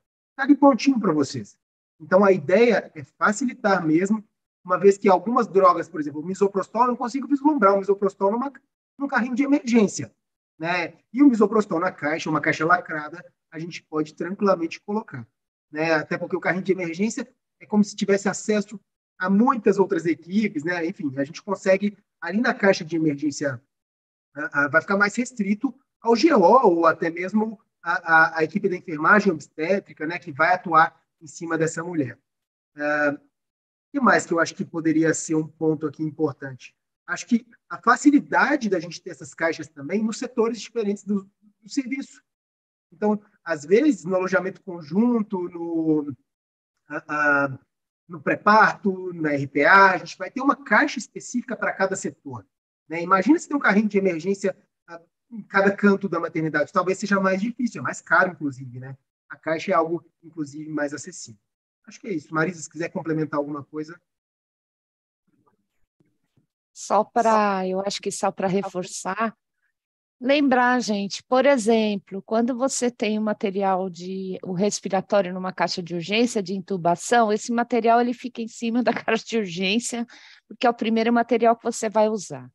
Então, quando se pensou nas caixas de emergência, se pensou em utilização de protocolos, utilização rápida de protocolos, né? A gente sabe que, por exemplo, uma hemorragia, se você perder tempo nos primeiros minutos, você pode perder e você perde seu paciente. E na questão mesmo da capacitação dessa equipe. A partir do momento que você tem um protocolo, um checklist, você tem uma equipe propensa a ser mais treinada. E outra coisa, como esta caixa, a recomendação é que ela esteja no caminho da gestante, ou seja, sala de urgência, no centro obstétrico, no alojamento conjunto, quando a equipe da GO e o multiprofissional é chamada, ela já sabe que a caixa está lá, então ela já sabe que o protocolo é aquele e que aquilo que ela precisa está dentro da caixa. Quem trabalha em pronto-socorro, quem trabalha em unidade, sabe como é que né? Para você, às vezes, conseguir um material. Inclusive, a questão do MISO, que é uma questão polêmica, e eu volto a dizer para vocês, a gente fica com fentanil dentro do centro cirúrgico em consignação, tá? Então, é a mesma coisa para o misoprostol dentro da caixa. É uma consignação, usou, você vai prescrever, não usou, no caso aí, você devolve isso para a caixa, porque aí você usa em outra oportunidade, tá bom? Então, acho que é por isso que a gente insiste tanto em que vocês tenham as caixas e tenham as caixas por onde a mulher passa. Inclusive porque, isso já foi falado, que morte materna não dá, gente. Morte materna por hemorragia é inconcebível nos dias de hoje, nos dias atuais. Então, vamos pensar direitinho, por isso que a gente recomenda a organização das unidades. É isso aí, obrigada. Obrigada, Marisa. E eu quero reforçar a fala da Marisa, que quando nós olhamos para as razões de morte materna, quando nós olhamos as principais, e olhamos para esse documento, as principais causas estão na hemorragia, na hipertensão e na sepse. Quando a Marisa falar capacitação e para quais profissionais esse documento se destina, a gente fala em articulação, né? A gente fala, além da capacitação, de um time potente de resposta rápida. Então, o tempo salva vidas, né? Nós estamos falando da mulher e do seu filho e daqueles que ela deixou na sua casa. Então, essa indignação precisa estar conosco o tempo todo. Então, o grupo de enfrentamento, junto com a expertise do Dr. Fabiano, poder falar para vocês disso e do trabalho que foi da secretaria para que esse documento pudesse nascer, né, na sua primeira versão aí, em múltiplas mãos, né, o doutor Fabiano já citou a doutora Elaine Moisés, o doutor Ricardo Cavalli, a Mater nos cedendo os guidelines deles, os procedimentos que eles usam e dão certo e salvam vidas, e nessa segunda, trazer tudo aquilo que nós aprendemos com a primeira, para que a gente possa sanar esses espaços, essas lacunas assistenciais para aprimorar a assistência. Doutor Fabiano, tem mais uma pergunta. A S. Santos pergunta, por que o misoprostol precisa ficar na caixa e o derivado de ergot não ele fica refrigerado? Outra questão o profissional, para agilizar o atendimento, retirar essa ampola anterior ao seu uso e o mau acondicionamento dele, o que pode acontecer para a assistência da mulher, por exemplo, colocar a ampola no bolso até que ela possa ser utilizada. Vamos lá. Primeiro, em relação ao derivado do ergo, ele pode também ficar na caixa, tá, pessoal? Não tem uma contraindicação que ele fique na caixa, não. Então, aquelas medicações que eu mostrei, elas estão dentro da caixa, tá bom? Então, elas serão encontradas ali. O fato do misoprostol, eu não sei se quem já vivenciou isso, eu tenho várias histórias na minha vida de precisar do misoprostol e a equipe toda ficar batendo cabeça. Gente, precisa da receita, corre na farmácia, não sei o quê. Quando vai ver, isso demora 20 minutos para chegar o medicamento, entendeu? Então, o que a gente não quer, tendo essas medicações dentro da caixa, é justamente ter esse processo lentificado. A gente quer uma assistência rápida e precisa às nossas mulheres. Então, ter as medicações todas na caixa vão resolver esse problema. Em relação ao condicionamento inadequado, não preciso nem dizer, né, gente? Colocar no bolso até ser utilizado, não existe isso, né? Você vai pegar a medicação no momento em que for utilizá-la, né? A caixa vai estar ali próximo, né, do ambiente da assistência. Então, vai lá, busca na caixa e aplica a medicação no paciente. Não tem por que acondicionar de forma inadequada. Se não ficou claro, manda de novo a pergunta aí. Tá bom, muito obrigada. Tem uma pergunta da Joélia Sarmento. O curso de HPP, qual plataforma podemos acessar para fazê-lo? É mais fácil você falar, Adri. Acho que... Posso falar? Tá bom. Pode. Bom, então, a gente tem o curso do HPP, que é pela SOGESP, como o doutor Fabiano trouxe, e o acesso é pela própria plataforma da SOGESP. Nós temos, inclusive, que faz parte do nosso fórum de discussões, nossa mediadora e matriciadora, a doutora Rosana Francisco, está conosco todas as terças-feiras com temas emblemáticos que tratam dessa questão da saúde da mulher e das crianças.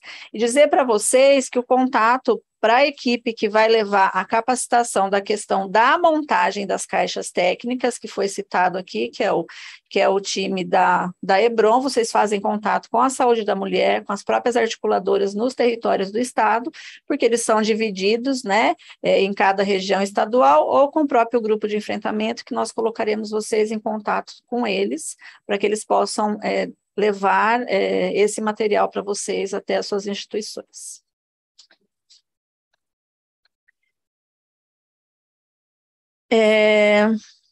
Joélia, oi, doutor.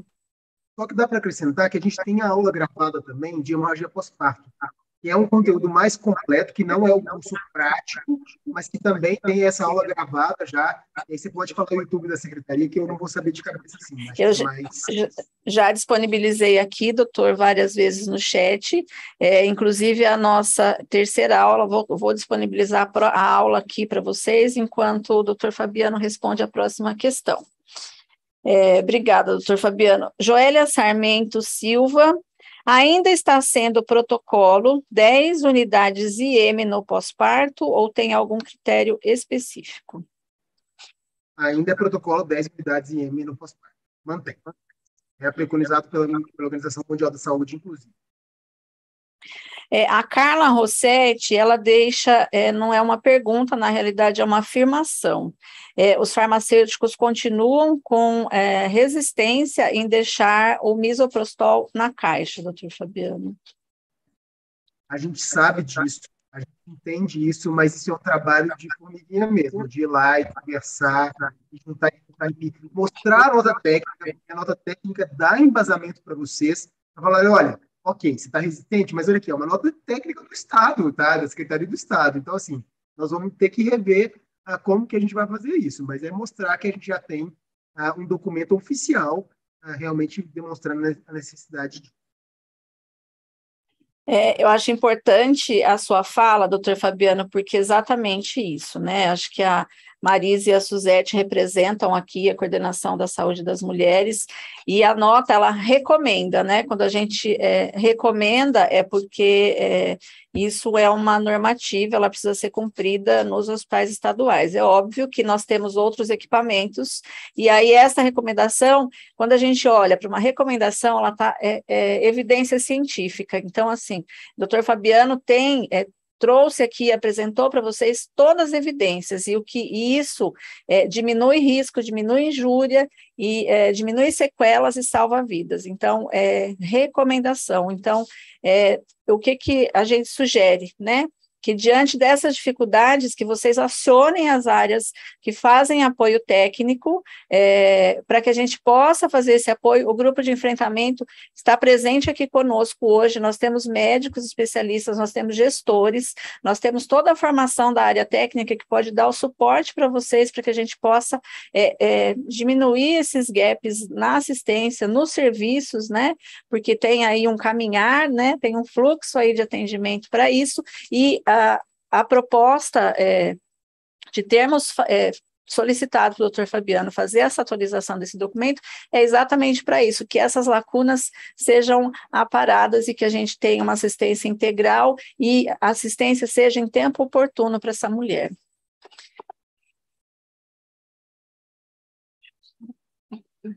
Marisa, você quer, por favor, complementar? Eu acho que assim, é reforçar de novo, é recomendação.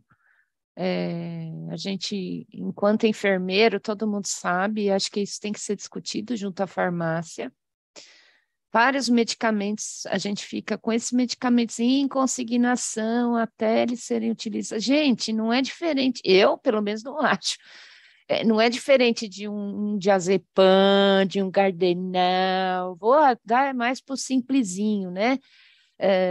A diferença desculpa, eu vou falar porque ultimamente ando meio assim, a diferença é uma questão ideológica, só porque bisoprostol pode induzir aborto, quer dizer que não pode ficar na caixinha, e o Gardenal e o diazepam pode? Então, assim, é repensar, né, gente? É a questão mesmo que o doutor Fabiano falou, é tempo. E aí, assim, você tem que fazer uma receita em 2 vias, carimbada, não sei o que lá, para pedir um misoprostol, que você já poderia ter utilizado e salvar uma vida, então é pensar nisso, né? Que ele deve ter esse tratamento, a responsabilidade é a mesma, ninguém é biruta de ficar dando misoprostol para os outros tomar assim à toa, falando um português bem claro. Então, é uma questão das equipes sentarem e se entenderem. Outra coisa que a gente vai colocar aqui, acho que a Suzete concorda comigo, os farmacêuticos estão muito distantes deste processo. E isso eu já falei numa reunião para farmacêuticos do Estado, da importância do farmacêutico dentro da equipe de saúde, né? Então, assim, as questões que a gente tem em relação à solicitação do insumo na Farmanet, quem faz essa solicitação é a farmácia da unidade, o farmacêutico, no caso. Então, ele precisa se inteirar, porque ele faz parte desse sistema, ele faz parte dessa cadeia e ele é uma peça importantíssima para tudo isso.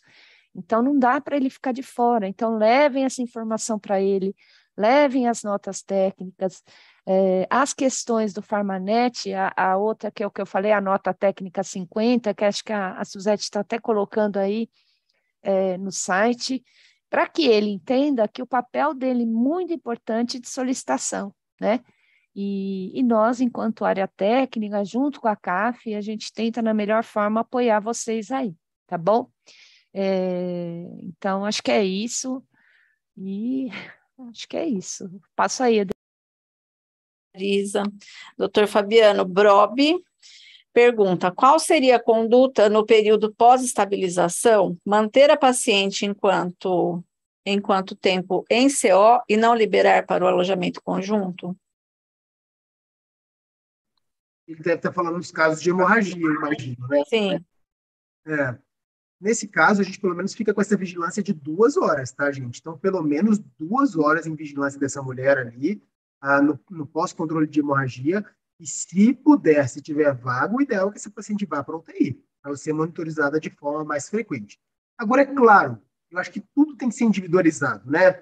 A gente está ali diante de um cenário, uma paciente com hemorragia leve, que você reverteu com medicamentos, foi super simples o processo. Acho que, eventualmente, essa mulher, é claro que a gente pode considerar mandá-la para um alojamento conjunto. E orientar a equipe, que ela teve esse quadro de hemorragia, para que a equipe fique ali em cima e continue monitorizando essa paciente. Marisa. Doutor Fabiano, eu acho... desculpa, Marisa, pode falar. Não, só acho que aproveitando isso, doutor Fabiano, eu acho que você podia dar uma orientação nos pós-partos em geral, né? A importância de você olhar o sangramento dessa mulher, né? E todas as questões do globo de segurança, etc. Por que isso é importante? Se existe algum instrumento que a gente pode utilizar para isso? Porque às vezes a mulher fica lá jogada, né, na RA, e assim, né? Eu acho que é importante. Não sei, você pode falar um pouco? Posso, claro. Uma das coisas que a gente tem que ter atenção é que esse útero tem que estar contraído e o sangramento tem que estar controlado, né, gente? Então, por isso que quando a gente fala de vigilância uterina a cada 15 minutos mesmo, aí lá ver se esse útero está contraído. Se ele estiver contraído, maravilha, daí 15 minutos você vai avaliar de novo esse útero. Se ele não estiver contraído, você já vai tomar as medidas para que esse útero contraia, né? Então, e observar o sangramento. E a gente tem um score também que chama MILS, que também é muito bacana de ser instituído. Isso é uma outra coisa que a gente pode até trabalhar depois, para a gente difundir um pouco mais, que seria um score de alerta precoce modificado para obstetrícia. Isso ele se baseia em parâmetros vitais também, em que ele detecta, ele faz uma hierarquização da assistência. Então, ele observa quem é da equipe de assistência que tem que ficar em cima daquela mulher.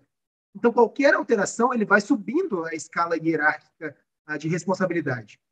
Então, o MILS, para quem não conhece, escreve MEOWS. Tá? Para quem não conhece, também é uma opção boa para a gente instituir nas nossas enfermarias, para também detectar aí pacientes que eventualmente apresentem alterações de parâmetros clínicos. E, como eu disse, o acompanhante, né, gente? Lembrar que o acompanhante tem esse fundamental, porque a gente orienta e o acompanhante, na maioria das vezes, ele não é bobo, gente. Ele vai conseguir perceber que é diferente, está muito aumentado. E ainda que ele nos chame mais vezes por sangramento normal, é melhor que ele nos chame mais vezes e fale, não, tá tudo bem, esse sangramento é normal. A gente vai ensinando para ele o que é o sangramento normal, porque se houver um sangramento anormal, ele vai dizer... É exatamente isso que eu ia complementar, né, ao término da sua fala, o quanto é importante as instituições terem esse protocolo de liberação do acompanhante 24 horas, acompanhante de escolha da mulher, e eu acho isso é muito difundido e muito trabalhado. Nós tivemos aí recentemente um caso na mídia muito emblemático, que envolvia violência obstétrica, e nós fomos cobrados. O Estado de São Paulo precisa trabalhar com a questão do acompanhante. Nós trabalhamos isso insistentemente.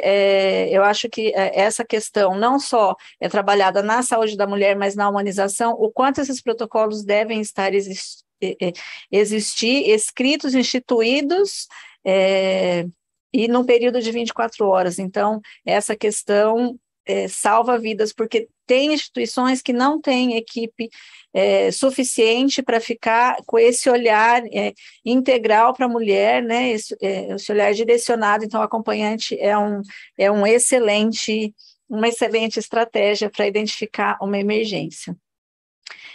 Doutor Fabiano, a Roberta de Carvalho Rocha, ela faz uma consideração em relação à ocitocina. É um medicamento refrigerado e, por isso, não é possível mantê-lo na caixa. Deve ser armazenado adequadamente em refrigerador próximo aos locais de atendimento. Olha, se você tem na sua instituição o costume de deixar a ocitocina refrigerada, a ocitocina é a medicação que menos me preocupa, porque ela está acessível em todos os centros obstétricos. De todo modo, se a gente está num setor em que a gente não tem ocitocina, a gente vai deixar a ocitocina na caixa. Porque é melhor a gente ter essa ocitocina disponível ali, utilizá-la daquela forma, e eventualmente buscar outra ocitocina, se precisar fazer ali, mas aquela ocitocina tem que estar na caixa acessível ali. Combinado? É isso. Combinado. A Miltes, acho que é Miltes, né? Guedes, sou farmacêutica clínica, estou aqui para entender melhor o processo e como posso ajudar na conduta da obstetrícia. Precisamos estar integrados. E se o farmacêutico não estiver próximo, muitos processos vão ficar travados. Eu vou agradecer demais a sua presença e sua fala, Milton, dizer que nosso trabalho é de inserir, né, a multidisciplinaridade nesse processo, pensando que sozinhos nós não fazemos nada. Então, a equipe médica traz a importância representada aqui pelo Dr. Fabiano, desta integração. E quando nós olhamos para o time de assistência para a mulher, o quanto isso tem que ser singular e quanto isso tem que ser especializado. E nós juntos, nós fazemos que essa assistência seja complexa e efetiva. E vou passar para as considerações, doutor Fabiano, a sua afirmação. Eu acho que você falou bem, André. Eu acho que o grande ponto é justamente esse mesmo, a gente se unir como equipe, né, que todos tenham uma conversa mais frequente. Reuniões são muito importantes nesse sentido, mas são reuniões curtas, rápidas, objetivas e com pauta. O que não dá é para ficar fazendo um monte de reunião que nada se resolve. Então, isso é dica para a vida. Criem uma pauta e vamos falar sobre isso hoje. Como é que a gente vai instituir no nosso centro? Como é que a gente vai fazer com que isso funcione aqui? Quais são as dificuldades? Que a gente vai lidando com essas dificuldades até chegar num ponto em que a coisa funcione adequadamente. Obrigada, doutor Fabiano. A Alda Teixeira pergunta, sobre o uso de plasma nas hemorragias, qual o momento da indicação? Toda vez que a gente tiver um quadro de transfusão maciça, né, que a gente precisar fazer um protocolo de transfusão maciça, a gente vai usar todos os derivados. Na aula de hemorragia pós-parto, que está no YouTube da Secretaria também, eu falo sobre o momento de fazer transfusão maciça. Mas a gente faz plasma, crio e plaqueta, além do concentrado de hemácias. Então, se é uma paciente grave, a gente, em geral, quando fala de transfusão maciça, a gente vai usar todos os hemocomponentes. É isso. Doutor Fabiano, a sua aula de hemorragia pós-parto já está disponível no link para todos os participantes. A Ivete Gonçalves, muito boa apresentação, nos ajuda muito a tomar condutas nas urgências e emergências. Parabéns, doutor Fabiano.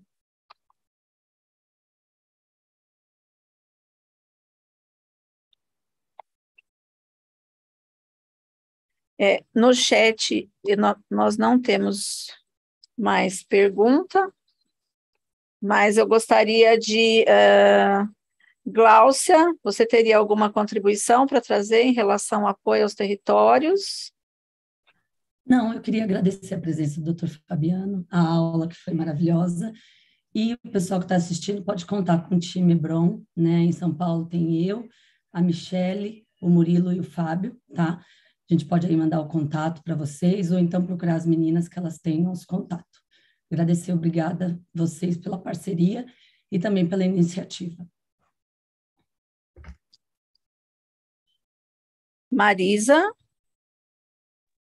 Eu acho que só queria agradecer, né, muito aí o doutor Fabiano, a gente sabe o quanto é difícil, né, mas eu acho que é uma missão, né, que vocês têm, e eu acho que todos nós estamos aí firmes e fortes para que a gente possa realmente ficar tranquilo de que o Estado, as unidades vão estar capacitadas, treinadas, sensibilizadas, né, para o atendimento a essas mulheres na urgência, se Deus quiser. Então é isso, muito obrigada, Adriana, pelo espaço, e passa a palavra aí. Obrigada. Eu, antes de passar para as considerações finais do nosso convidado, o doutor Fabiano Elisei Serra, os estados que eu citei, vou complementar, então nós tivemos hoje conosco Pernambuco, Pará, Manaus, Alagoas e Bahia, muito obrigada pela presença de vocês. Nós, né, nesse enfrentamento aí, nessa luta para melhoria da assistência para a mulher e para as crianças, nós nos colocamos à disposição. A saúde da mulher e da criança tem um trabalho hercúleo aí para que a gente possa otimizar esses recursos, né? Então, a gente vem trabalhando já aí a Marisa nessa luta há mais de uma década, bem mais de uma década, e a gente soma esse time, o grupo de enfrentamento, soma aí forças para que a gente possa fazer com que a vida após o parto seja um direito, para que essas mulheres voltem para os seus lares com seus bebês. Então, é com muito orgulho que a gente faz esses eventos, que a gente divulga esses documentos, que a gente consegue aí, com muita luta, muita força, que a gente pode trazer isso para aprimorar, para facilitar o dia a dia de vocês na ponta, que a gente precisa voltar todos os dias para prestar assistência. Então, agora vou passar a palavra para as considerações do doutor Fabiano, e já me despeço aqui em nome do grupo de enfrentamento, e muito obrigada por sua parceria de sempre, doutor Fabiano, a palavra é sua. Eu queria agradecer a todos vocês da secretaria. Acho que isso é uma oportunidade muito grande da gente realmente mudar o futuro das nossas mulheres, das nossas famílias. A gente sabe que uma família sem uma mãe é uma família que já começa capenga, né? A mãe ela é extremamente importante. Então, a gente tem que focar e entender que a gente tem um papelzinho ali, cada um tem sua parte nesse processo. E a morte materna é responsabilidade nossa. A gente tem que trazer isso para a gente, porque se a gente não trouxer, nada vai mudar. E algumas vezes eu acho que vale a pena a gente refletir. Será que nesse processo de melhoria na assistência, eu estou sendo empecilho algumas vezes? Porque às vezes a gente toma condutas e faz reflexões e fala um não, sem necessariamente avaliar a consequência daquele não. Então, trazer reflexão mesmo, será que eu sou empecilho em algum momento para que a assistência seja melhorada? Então, foquem nisso e trabalhem conjuntamente. Interdisciplinaridade é a regra, é o que a gente tem, é o lema, né? Uma equipe interdisciplinar que trabalha bem garante aí uma assistência de qualidade às nossas mulheres, à nossa população. Isso vale para todo mundo. Estou muito feliz de ter participado mais uma vez desse projeto, né, de ter atualizado a nota técnica e de trazer isso para vocês hoje, porque realmente eu sei que eu estou contribuindo aí também com um pouquinho da minha parte. Obrigado a todos. Obrigada, doutor Fabiano, em nome da Secretaria de Estado da Saúde de São Paulo. Obrigada a todos, tenham uma ótima semana.